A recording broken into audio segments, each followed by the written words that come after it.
Hello YouTube, my name is Zayn26 and today I'm going to be showing you a basic redstone tutorial. This tutorial will cover everything from the general physics of redstone all the way to the general physics of pistons and repeaters. Next episode of this tutorial will be on piston-based redstone circuitry. After that it'll be rail-based redstone circuitry, and then finally logic gates, which I think are the most complicated ones. So, this is redstone. It's a mineral found at the bottom of your levels in Minecraft. I believe the range is somewhere between 0 and 45. It looks basically like every other ore, except the mineral itself is red. It comes in this little powder that I'm holding right now, and it looks like this when you place it down. It also takes these other forms. This is a simple redstone wire. Okay, sorry about that, I was not expecting that. Anyway, this is a three-way redstone wire, and this is a four-way redstone wire. You should know that this four-way and three-way redstone wires, they act like the same wire, so they'll always power each other. There's no way to make this horizontal one be different than the vertical one unless you have some kind of mod installed, or if you go one level under it and one level over it, or some variation of that.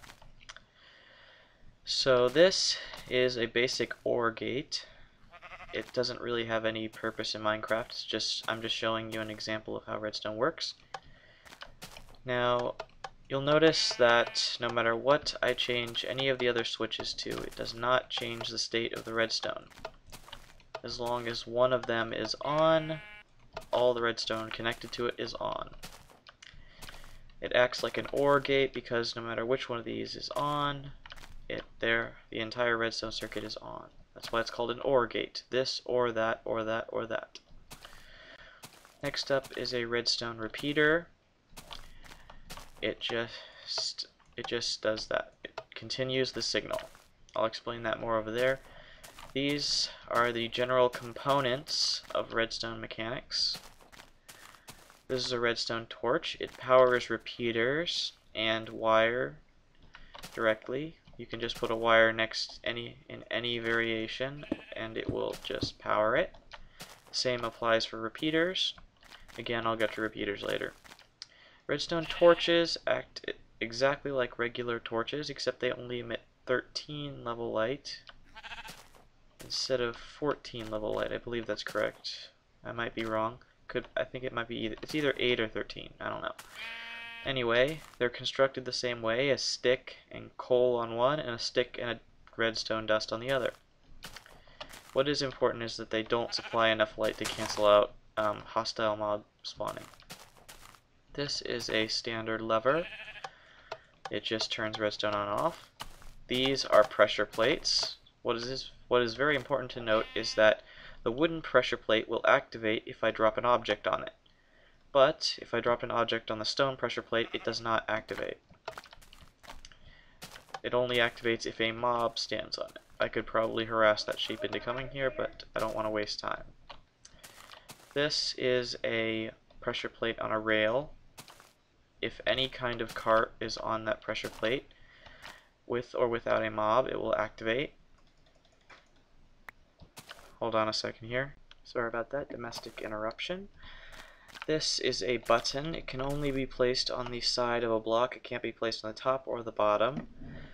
It's useful for when you have huge walls and you want a short burst rather than a simple on or off. Also, levers can be placed on any side of a block except for the top. Well, you know what I mean. When there's a block above you, you can't put it there, but you can put it on, obviously you can put it on top of a block. Pressure plates can only be put on the bottom, and torches can be put any way that is configured right there, except for underneath the block. Also, redstone can only be placed on the floor. Even though it appears to be placed on the side, it's actually a part of these two redstone wires, just connecting them. So the button provides a very short burst, about 1 second, and these are the various components that can be used. A wooden door, which can be opened by hand, also by redstone. Now, steel doors cannot be opened by hand, they can only be opened by redstone. These are pistons, a standard piston which pushes up but doesn't pull back, and a sticky piston which does pull back. This is a dispenser, it shoots out whatever it has, and it just shoots it out in front of it. This is a light block. It uses glowstone and redstone to make a block that can be turned on and off at will. This is a powered rail which makes minecarts go faster and faster, and it also slows them down when it's off. This is essentially a vertical door. You can open it by hand or by redstone. This is a note block. You can hit it and it makes noise, but I'm in creative, so if I hit it, it'll break. This is a fence gate. It attaches to fences. You can open it by hand or not. This is an example of how you can use a torch underneath a block which has a door on it to open and close it. Also, doors can be changed to be closed or open when you power them, so it doesn't really matter. You can power them while they're closed and they will open, or you can power them while they're open and they will close. It works either way. This is a rail switch. When I turn the power on, it will switch from going from top to left to top to right. These are examples of double doors using pressure plates. They can also use torches underneath them. And finally, this is TNT. All this redstone is to show the damage that it could potentially do to redstone, because redstone is not very blast resistant. So now I will show you an example of what happens when I power this stuff.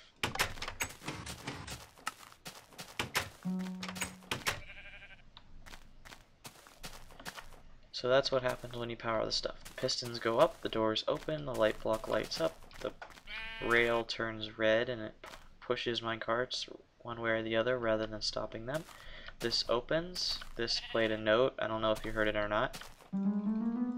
Also, if you right click it, it'll change what note it plays.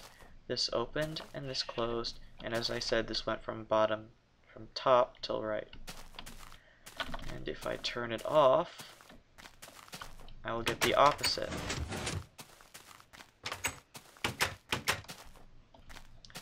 One thing you should note is that the note block and the dispenser will not activate by turning the current off, only turning it on.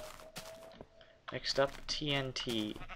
It's important to note that TNT will not detonate if a wire is not going straight into it. For example,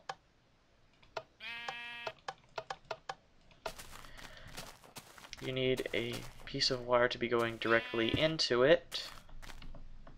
I'm going to keep you there just so you blow up. So this is an example of a piece of wire going directly into it. You can also use a repeater, which I'm going to use to show how blast resistant it is. And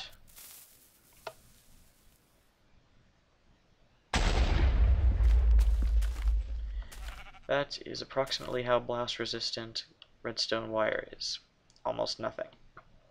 There used to be a square from here to there to there to there. Now there is almost nothing. Also, it's important to note that even if you cut the power to the TNT, once it receives power, it will detonate no matter what you do. This is an example of contained TNT blast. You put obsidian all around it. It will not do any damage, but it is important to note that if you take out one corner, since the TNT is based on rays, it will go right through the corner of this and damage that area right there.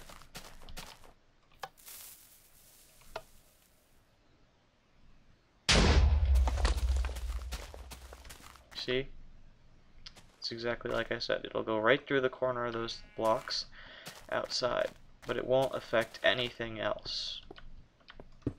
And no damage to the obsidian. Also, it doesn't matter if you keep the current on or off, it'll still detonate, so I just turned it off because it's a habit I have. Next up on the list, how redstone wire can be not very useful.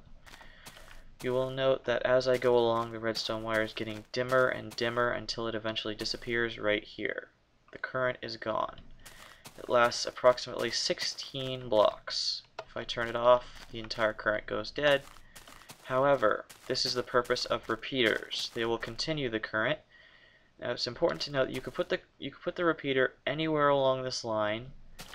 And it's also important to note that although this block is powered and this block is not, you can still use this block to power this block. So if I put a repeater here, it still powers it. The repeater gives the exact same signal as a normal switch or torch or button would. So if I take this away and put another block here, piece of redstone wire here, it would not activate. That's the purpose of repeaters. Next is an inverter. It's the most basic logic gate besides the OR gate, which I showed you earlier. It's not very useful.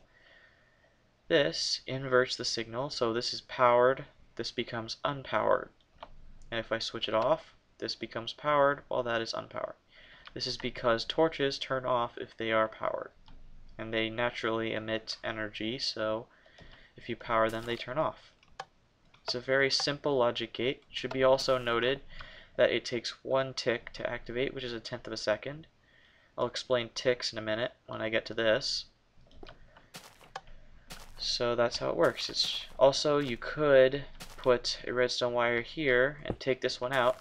However, it doesn't power this block because the redstone wire isn't pointing into this block.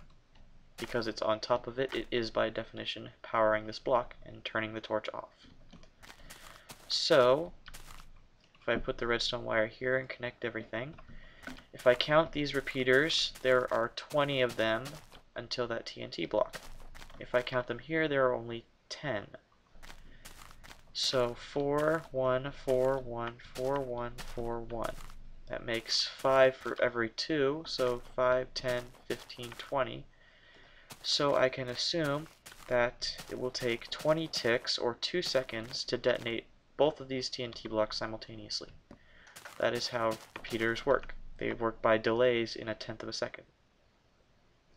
This is 1/10 of a second. This is 2/10 of a second, 3/10 of a second, and 4/10 of a second. They only work in 1 through 4. Standard redstone wire has no delay at all. It goes straight along, which is the problem with repeaters because they can delay the circuitry, so you have to compensate in complex circuits. So if I pull this lever, I can logically assume that both of those TNT blocks will explode simultaneously despite how they are very different in distance from the switch. So let's see if I was correct.